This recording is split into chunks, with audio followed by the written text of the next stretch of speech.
RTI న్యూస్కి స్వాగతం. బులెటిన్లో ముందుగా హెడ్లైన్స్ చూద్దాం. ఉస్మానియా విశ్వవిద్యాలయం క్యాంపస్లో నూతన హాస్టల్ భవనాలను ప్రారంభించారు ముఖ్యమంత్రి రేవంత్ రెడ్డి. ఈ తెలంగాణ గడ్డ మీద ఎంతో మంది విద్యావేత్తలు, అగ్రనాయకులు ఈ ఉస్మానియా యూనివర్సిటీలోని చదువుకున్నారని తెలిపారు రేవంత్ రెడ్డి. తెలంగాణకు ఏ సమస్య వచ్చినా, ఏ సంక్షోభం వచ్చినా మొట్టమొదటిగా చర్చించేది ఈ ఉస్మానియా యూనివర్సిటీలోనే అని అన్నారు సీఎం.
కరీంనగర్ జిల్లా చొప్పదండి నియోజకవర్గం గంగాధర మండలంలోని పిసిసి చీఫ్ మహేష్ కుమార్ గౌడ్ ఆధ్వర్యంలోని జరుగుతున్న జనహిత పాదయాత్రలో భాగంగా గంగాధర మండలంలోని ఎస్సీ బాలుడ హాస్టల్లో శ్రమదానం కార్యక్రమంలో AICC incharge Meenakshi Natarajan, MLA Medipalli Satyam, Congress నాయకులు వెలిచాల రాజేందర్ రావు, నరేందర్ రెడ్డి, గాలి మరియు ఇతర ముఖ్య నేతలతో కలిసి పాల్గొన్నారు. మంత్రి పొన్నం ప్రభాకర్ ప్రజల్లో సేవాభావం పెంపొందించడమే ఈ శ్రమదానం యొక్క కార్యక్రమం యొక్క ప్రధాన లక్ష్యమని, గ్రామాభివృద్ధి, సమాజ అవసరాలకు తోడ్పడే దిశగా కాంగ్రెస్ పార్టీ ఎల్లప్పుడూ కూడా ప్రజలతో కలిసికట్టుగా ఉంటుందని అన్నారు మంత్రి పొన్నం ప్రభాకర్ గౌడ్. ఎన్నికల ముందు ఇచ్చిన హామీ మేరకు మెగా డిఎస్సితో యువత కలను నిజం చేసింది కూటమి ప్రభుత్వం అని అన్నారు. ఎమ్మెల్సీ భూమిరెడ్డి రామ్ గోపాల్ రెడ్డి ముఖ్యమంత్రిగా ప్రమాణ స్వీకారం చేసిన వెంటనే ఆయన మొదటి సంతకంగా మెగా డిఎస్సి పైన చేయటం ముఖ్యమంత్రి చంద్రబాబు చిత్తశుద్ధికి నిదర్శనమన్నారు. ఎమ్మెల్సీ భూమిరెడ్డి రామ్ గోపాల్ రెడ్డి. అందరికీ నమస్కారం. ఎన్డీఏ ప్రభుత్వం ఎన్నికల ముందు హామీ ఇచ్చిన మేరకు రాష్ట్రంలో ఉన్న నిరుద్యోగ ఉపాధ్యాయులందరికీ ఉద్యోగ అవకాశాలు కల్పించాలనే సత్సంకల్పంతో మెగా డిఎస్సి నిర్వహించడం జరిగింది. గౌరవ ముఖ్యమంత్రి గారు ప్రమాణ స్వీకారం చేసిన తర్వాత బాధ్యతలు తీసుకున్న మొదటి రోజే మొదటి సంతకంగా మెగా డిఎస్సి పైన ఆయన సంతకం చేసి దాదాపు 16,347 టీచర్ పోస్టుల భర్తీకి కార్యాచరణను శ్రీకారం చుట్టడం జరిగింది. ఇంత పెద్ద ఎత్తున ఈ ప్రక్రియ ప్రారంభమై రాష్ట్రంలో వేలాదిగా ఎదురు చూస్తున్న నిరుద్యోగ యువతీ యువకులకు టీచర్ ఉద్యోగాలు ఒకవైపు ప్రభుత్వం కల్పిస్తుంటే, జగన్మోహన్ రెడ్డి గారు, ఆయన వందిమాగాదులు,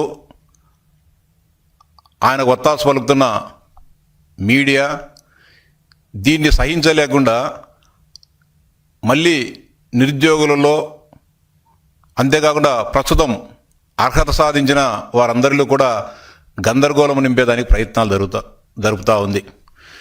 ఏదైనా నోటిఫికేషన్ ఇచ్చేటప్పుడు అన్ని విషయాలను కూడా కూలంకషంగా పరిశీలించి ఆప్షన్లకు సంబంధించి కూడా ఆ రోజే ముందుగా ఆ నోటిఫికేషన్లో చెప్పడం జరిగింది. రిజర్వేషన్లకు సంబంధించి కూడా ఆ నోటిఫికేషన్లోనే స్పష్టంగా చెప్పడం జరిగింది. ఇప్పుడు మెరిట్ లిస్టు విడుదలై రేపటి నుంచి ఎవరైతే అర్హత సాధించారో, ఎవరైతే ఉద్యోగాలు పొందుతున్నారో వారందరికీ సర్టిఫికెట్ల వెరిఫికేషన్ కూడా రేపు ప్రారంభం కావడం జరుగుతోంది. మరో 10-15 రోజుల్లో వాళ్ళందరికీ కూడా నియామక పత్రాలు అందజేసి వారికి పాఠశాలను కూడా కేటాయించడం జరుగుతుంది. కానీ వీళ్ళల్లో ఈ ఉద్యోగాలు సాధించిన ఆనందంలో వీరంతా ఉంటే సాక్షి పత్రికకు కానీ లేకపోతే జగన్మోహన్ రెడ్డి గారికి కానీ చాలా ఇబ్బంది పడడం జరుగుతోంది. ఎవరు కూడా ఎలాంటి అభ్యంతరాలు వ్యక్తం చేయకోకుండా ఇంకా డిఎస్సిలో నో ఆప్షన్, అంతేకాకుండా పరీక్షకు ముందే పోస్టుల ప్రాధాన్యతను ఆయా ఉద్యోగార్థులు ఎంపిక చేసుకోవడం జరిగింది. మళ్ళీ ఎడిట్ ఆప్షన్ ఇవ్వాలని చెప్పి ఈరోజు ఎవరైతే ఉద్యోగాలు పొందారో వారిలో గందరగోళానికి శ్రీకారం చుట్టే ప్రయత్నం జరుగుతోంది.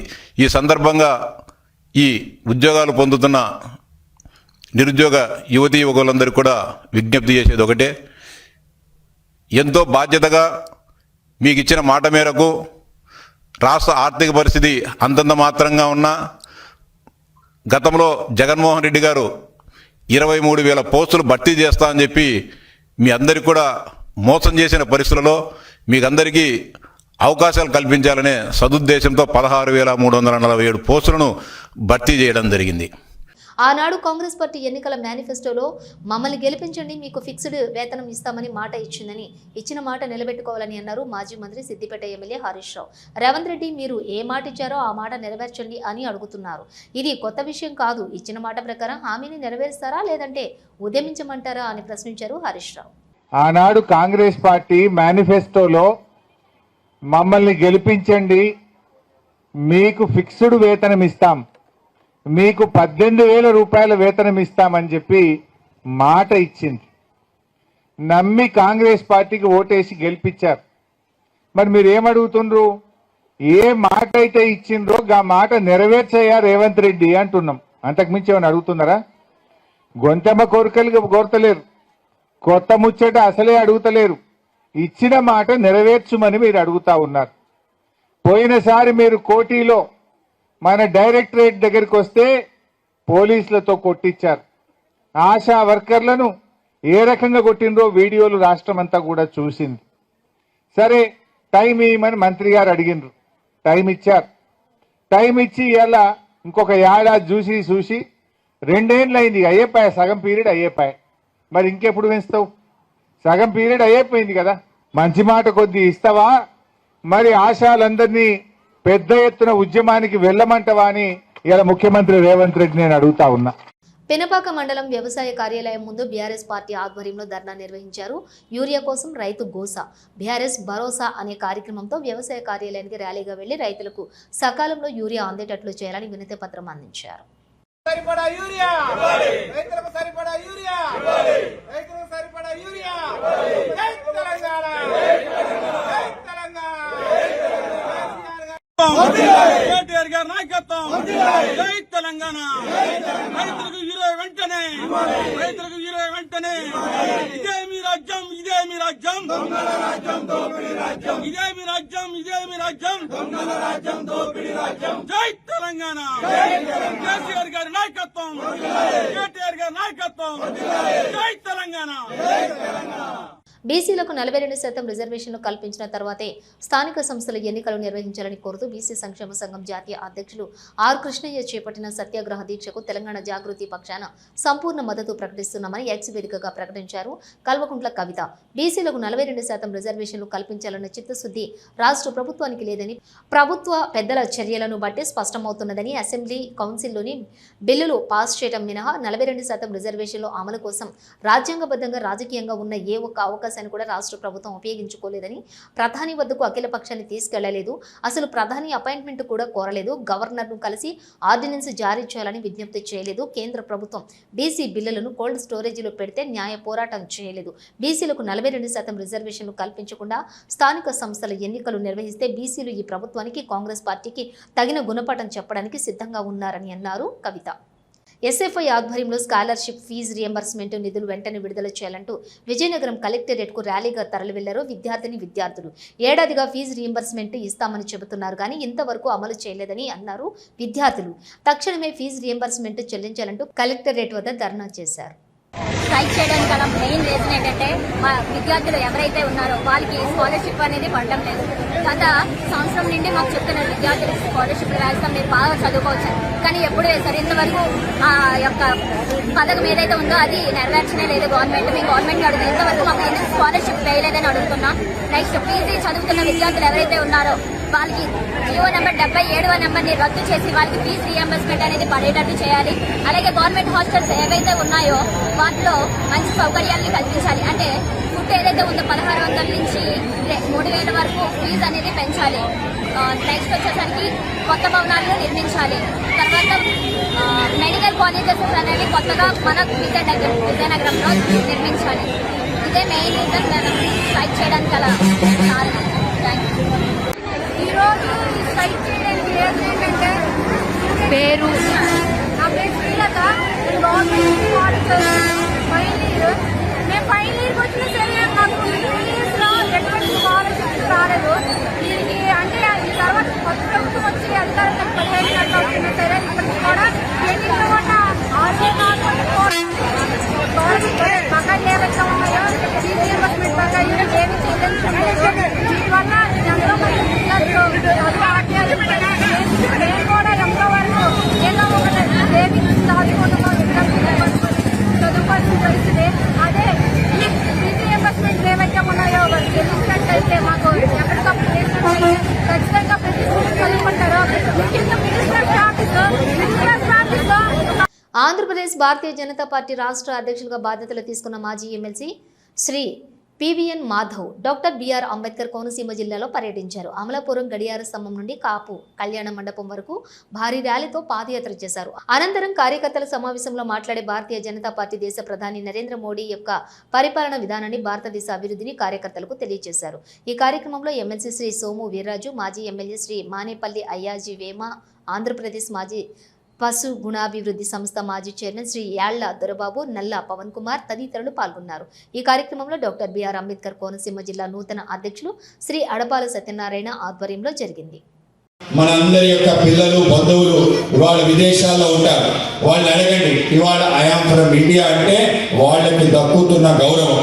పర్సన్స్ ఆఫ్ ఇండియన్ ఆరిజిన్ ఎవరైతే శతాబ్దాల క్రితం, అంటే ఎన్ఆర్ఐస్ అంటే మనవాళ్ళు, కానీ అనేక శతాబ్దాల క్రితం మన ప్రాంతం నుంచి వెళ్ళి అక్కడే ఉండిపోయిన అనేక మంది భారతీయులను చెప్పుకోకుండా బ్రతుకుతున్న అందరూ కూడా ఇప్పుడు సగర్వంగా నిలిచి మేము భారత సంతతికి సంబంధించిన వాళ్ళం అని సగర్వంగా నిలబడే ఒక తరుణం ఇవాళ వచ్చిందంటే దానికి కారణం మన నేత నరేంద్ర మోడీ గారు. కనుక ఆయన యొక్క నేతృత్వం ఏదైతే ఉందో, అనేక రకాలుగా అతి పేద కుటుంబంలో పుట్టి అంచెలంచెలుగా ఆయన యొక్క కృషి, పట్టుదల, క్రమశిక్షణ కారణంగా ఆయన ఆ స్థానానికి రావడం జరిగింది. ఆయన నిరంతరం కష్టపడేది ఏంటంటే 140 కోట్ల మంది మనందరి యొక్క సంక్షేమం కోసం, మనందరి యొక్క బాగు కోసం ఆయన అహర్నిశలు కష్టపడుతున్న తీరు మనందరికీ స్ఫూర్తివంతం. ఆయన ఏ విధంగా పనిచేస్తూ దేశాన్ని నడిపిస్తున్నారో తప్పనిసరిగా మనం కూడా మన పార్టీని మన ప్రాంతంలో సమయం ఎక్కువ ఇచ్చి మన జెండా అన్ని చోట్ల ఎగిరే విధంగా భారతీయ జనతా పార్టీ కార్యకర్తగా సగర్వంగా తిరగాల్సిన అవసరం ఉంది. ఆ విధంగా మనందరం కూడా తిరుగుతున్నాం, మరింతగా తిరగాల్సిన అవసరం ఉంది. టీటీడీ పవిత్రతను కంకణం కట్టుకుని భ్రష్టు పట్టిస్తున్నారు భూమన కరుణాకర్ రెడ్డి అని విమర్శించారు ఏపీ బ్రాహ్మణ కార్పొరేషన్ చైర్మన్ బుచ్చి రాంప్రసాద్. కూటమికి ప్రభుత్వం అధికారంలోకి వచ్చిన తర్వాత ఒక్క దేవాలయం పైన కానీ ఒక్క పూజారిపైనైనా దాడి జరిగిందా అని ప్రశ్నించారు. హిందూ మతాల మీద, హిందూ దేవాలయాలపైన, హిందూ దేవుళ్లపైన మాకున్న గౌరవం అని తెలిపారు బుచ్చి రాంప్రసాద్. రెడీనండి? అందరి మీద, హిందూ దేవుళ్ల మీద, పూజారుల మీద, అర్చకుల మీద జరిగినన్ని దాడులు ఈ దేశ చరిత్రలో స్వతంత్రం వచ్చినప్పటి నుంచి ఇప్పుడు దాకా ఆంధ్ర రాష్ట్రంలో ఎప్పుడూ జరగల. ఒకటి మాత్రం చెప్తున్నాను, 13 మాసాలు అయింది కూటమి ప్రభుత్వం నారా చంద్రబాబు నాయుడు గారి నాయకత్వంలో అధికారంలోకి వచ్చి ఒక్క దేవాలయం మీద కానీ ఒక్క పూజారి మీద కానీ దాడి జరిగిందా అని మీకు నేను అడుగుతున్నా. ఎందుకంటే హిందూ మతం మీద, హిందూ దేవాలయాల మీద, హిందూ దేవుళ్ళ మీద మాకున్నటువంటి గౌరవం అది. ఇతర మతాలను గౌరవిస్తేనే హిందూ మతాన్ని కూడా గౌరవిస్తాం. ఆ విధంగా మేము పరిపాలన చేస్తామని ఆ రోజున చంద్రబాబు నాయుడు గారు చెప్పారు. అదేవిధంగా పరిపాలన కూడా జరుగుతోంది. ఇక ఈ కరుణాకర్ రెడ్డి గారు ఇవాళ నిన్న మాట్లాడుతూ ఓబ్రాయ్ హోటల్కి ఇచ్చిన స్థలం గురించి టీటీడీలో నిన్న తీర్మానం చేసిన దాని గురించి మాట్లాడారు. అయ్యా, దీని మీద మీరు ఒకటి తెలుసుకోవాలి. ఒకటి, ఇది గత ప్రభుత్వం అంటే జగన్మోహన్ రెడ్డి గారు 2021లో ఓబ్రాయ్ హోటల్కి 25 ఎకరాలు కేటాయించారు. అది ఎక్కడంటే మీరు అలిపిరికి చర్లంపల్లి అనే 2 ఊళ్ళ మధ్యలో, అలిపిరి నుంచి చర్లంపల్లి రోడ్డు వెళ్తూ ఉంటుందండి. రోడ్డుకి పడమర పక్క, దక్షిణం పక్క ఉంటాయి. పడమర పక్క వీళ్ళు కేటాయించారు. ఆ పడమర పక్క ఏమేమి ఉన్నాయంటే ఒక మన జూ ఉంటుంది, తర్వాత ఫారెస్ట్ ల్యాండ్, ఇటు పక్క టీటీడీ ల్యాండ్. అంటే రోడ్డుకి పడమట పక్క, ఇదిగోండి రోడ్డుకి పడమట పక్క మీకు చూపెడుతున్నాం. ఇటు పక్క అంతా టీటీడీ ల్యాండ్ ఉంటుంది, ఫారెస్ట్ ల్యాండ్ ఉంటుంది.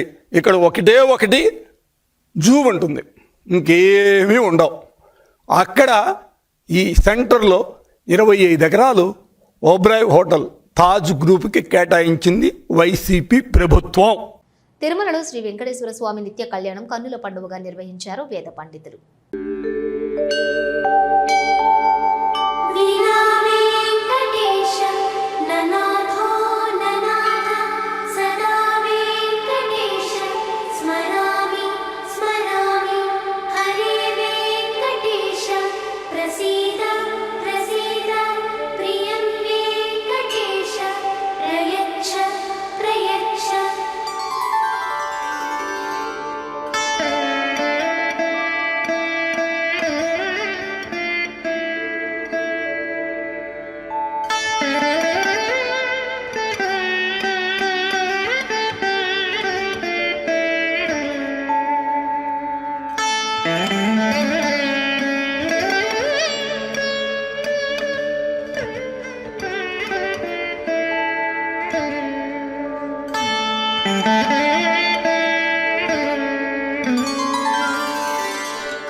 అలా చెప్పగలిగిన రోజు మనం స్వామివారితో సఖ్యం చేసినట్టు. అలా సఖ్యం కనుక మనం చేస్తే మనకు కష్టకాలంలో కూడా తోడై ఉంటాడు స్వామివారు. నా కష్టాన్ని ఆపు స్వామి, నాకు కష్టం రాకుండా చెయ్యి అని ఎప్పుడూ కోరుకోకూడదు. ఏం కోరుకోవాలి అంటే, ఎన్ని కష్టాలు వచ్చినా సరే నిన్ను మాత్రం నేను మర్చిపోకూడదు, ఆ కష్టాలన్నిటినీ కూడా అధిగమించేటువంటి శక్తిని కూడా నువ్వే ఇవ్వు ఓ పరమాత్మ అని మనం సఖ్యం చేయాలి స్వామివారితో. సఖ్యం, ఆత్మ నివేదనం, ఇలా ఈ నవవిధ భక్తి మార్గాలను మనం ఆచరించగలిగితే కనుక మన ఆత్మ నివేదనాన్ని, ఎలాగైతే బలిచక్రవర్తి త్వదీయం వస్తు గోవింద తుభ్యమేవ సమర్పజే అని అన్నట్లుగా, నువ్వు ఇచ్చినటువంటి ఈ శరీరాన్ని మరలా నీకే సమర్పించేస్తున్నా స్వామి అని ఆత్మ నివేదన భక్తితో బలిచక్రవర్తి సర్వము కూడా అర్పించాడో స్వామివారికి, అలా ఆత్మ నివేదనాన్ని నిర్వర్తించుకోవాలి. అయితే ఇందులో గమనించవలసిన విషయం ఏమిటి అంటే, మిగతా భక్తులన్నిటిలో కూడా ఏ భక్తినైతే మనం అనుగమిస్తూ ముందుకు వెళతామో అది మాత్రమే మనకు సిద్ధిస్తుంది. కానీ అర్చనం అనేటువంటి దాన్ని మనం ఆధారంగా తీసుకుంటే కనుక మిగతా భక్తులన్నీ కూడా అందులో లీనమవుతాయి. అటువంటి ఆరాధనాన్ని నిర్వర్తిస్తూ స్వామికి నమస్కరిద్దాం. గోవింద గోవింద.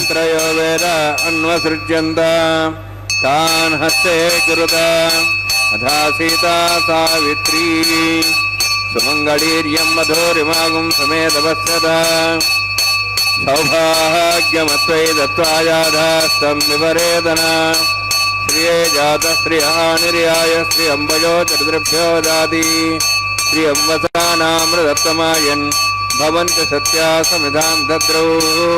శ్రీదేవ్యై నమః. రక్షాబంధన సమూర్తోస్తి భవంతో మహాంతో న గృహ్ణन्तు.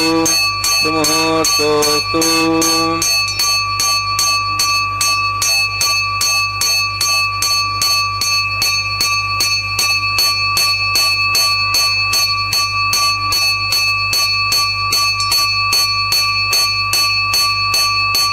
ప్రజాపతిస్తోముఖం రాజా నమసృజత తంత్రయో వేద అన్వసృజ్యంత తాన్ హస్తే గురుత అథా సీతా సావిత్రీ సుమంగళీర్యం మధురిమాగుం సమేతపశ్చాత సౌభాగ్యమత్వై దత్వాయాదాస్తం విపరేతన.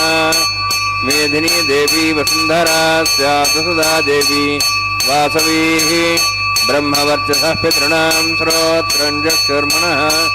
భూదేవ్యై నమః.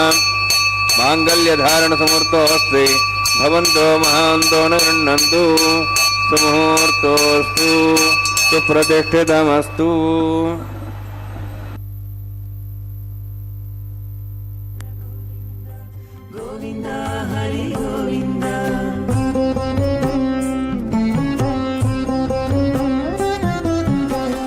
దేవుడొక్కడే మాకు దిక్కుగాని, దేవుడొక్కడే మాకు దిక్కుగాని, కావనెవ్వరును లేరు కదలింతే కాని. దేవుడొక్కడే మాకు దిక్కుగాని, కావనెవ్వరును లేరు కదలింతే కాని. దేవుడొక్కడే మాకు దిక్కుగాని, దిక్కుగాని. గోవింద గోవింద గోవింద గోవింద గోవింద గోవింద గోవింద గోవింద.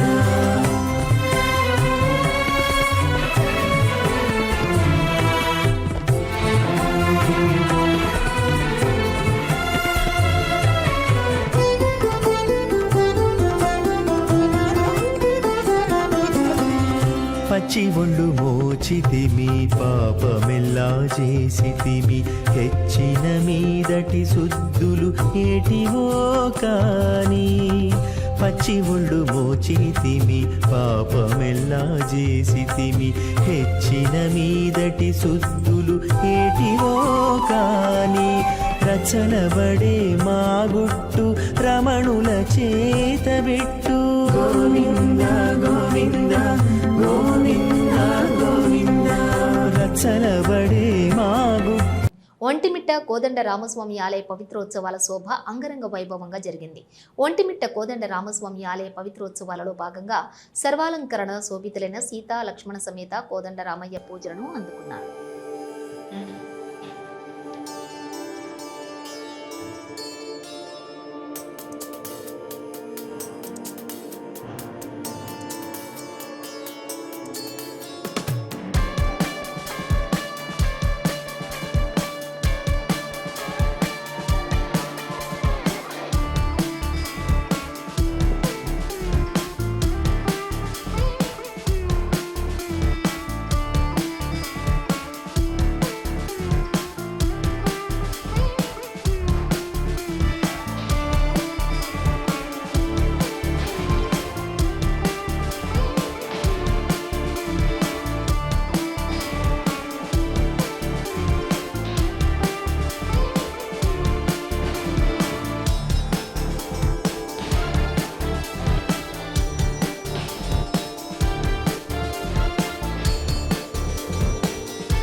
రెండుసార్లు టీటీడీ చైర్మన్గా, 3 సార్లు బోర్డు సభ్యునిగా, తిరుపతి స్థానికుడిగా ఒబెరాయ్ హోటల్కు టీటీడీ స్థలం ఇవ్వటం సరైంది కాదు అని మాట్లాడారు. సరైన సమాధానం ఇవ్వకుండా ముఖ్యమంత్రి చెప్పారు. బోర్డు సమావేశంలో నిర్ణయం తీసుకున్నాం, అపవిత్ర కార్యక్రమాలు జరగకుండా ఆపాము అని చెప్తున్నారు. ఎదురుగా ఉన్నది పవిత్రమైన స్థలం కాదా అని బొల్లినాయుడును అడుగుతున్నా. టీటీడీ నుంచి టూరిజంకు ఇస్తున్న స్థలం పవిత్రమైనది కాదా అని ప్రశ్నించారు భూమన కరుణాకర్ రెడ్డి. టీటీడీ స్థలాన్ని టూరిజం శాఖకు బదలాయించటం మీద ఇది చాలా తప్పని, భగవంతుని ఆస్తిని టూరిజం శాఖకు ఇవ్వటం చాలా ఘోరమైనటువంటి అపచారమని, టూరిజం శాఖకే స్థలం ఇవ్వాలని అనుకుంటే మరో చోట ఎక్కడైనా కూడా ఎయిర్పోర్ట్ దగ్గర ఓ 25 నుంచి 30 ఎకరాలు ఇవ్వవచ్చునని, అలా కాకుండా దేవునికే సంబంధించినటువంటి స్థలం ఇవ్వటం మార్పిడిగా చాలా తప్పు అని నేను మాట్లాడడం జరిగింది. దానికి సంబంధించి నిన్న రాత్రి టీటీడీ ముఖ్య ప్రజా సంబంధాల అధికారి పేరుతో ఒక రాజకీయ ప్రేరితమైనటువంటి ప్రకటన బిఆర్ నాయుడు గారు చేయించినారు, అధ్యక్షుల వారు. ఆయన గారు నేరుగా మాట్లాడకుండా చివరకు అత్యంత పవిత్రమైన టీటీడీ ధార్మిక సంస్థను మొత్తంగా రాజకీయ ప్రేరితమైనటువంటి ప్రకటనలు ఇవ్వటానికి నాంది పలకటం జరిగింది. నువ్వు మర్యాదగా మాట్లాడితే మేము మర్యాదగా మాట్లాడతాం. తెలంగాణ సాధించిన కేసీఆర్ని విమర్శిస్తే అది ఎవరైనా ఊరుకునే ప్రసక్తే లేదని అన్నారు కేటీఆర్. నాకు ఈ మధ్యన మన వాళ్ళందరూ చెప్తాను, అన్నా నువ్వు జర తిట్టగా ఎక్కువ అని చెప్తాను. అంటే నేను తిడతారా పోయి, నాకేం కర్మ ఆయన తిట్టేది, నాకు అవసరమే లేదు. కానీ మన నాయకుడు, తెలంగాణను సాధించిన పెద్ద మనిషి కేసీఆర్ గారిని పట్టుకొని నోటికొచ్చినట్టు తిడితే మాత్రం, కేసీఆర్ తిడితే మాత్రం బరాబర్ ఈట్ కా జవాబ్ పత్తర్సేదేండి. నువ్వు మర్యాదగా మాట్లాడితే మేము కూడా మర్యాదగా మాట్లాడతాం. కానీ నువ్వు ఇట్లా అబద్ధాలు చెప్పి ఓట్లు వేయించుకొని గద్దెనెక్కి రైతులు యూరియా కోసం నన్ను నువ్వేమో సినిమా వాళ్ళతో మీటింగులు పెట్టుకుంటా, డ్రామా చేసుకుంటా, నన్ను ఏమనద్దు, నేను మాత్రం దిగుతా అంటే మరి ఎందుకు పడాలి మనం? ఇవి బులెటిన్ విశేషాలు. మరో బులెటిన్తో మళ్ళీ కలుద్దాం. అంతవరకు చూస్తూనే ఉండండి న్యూస్.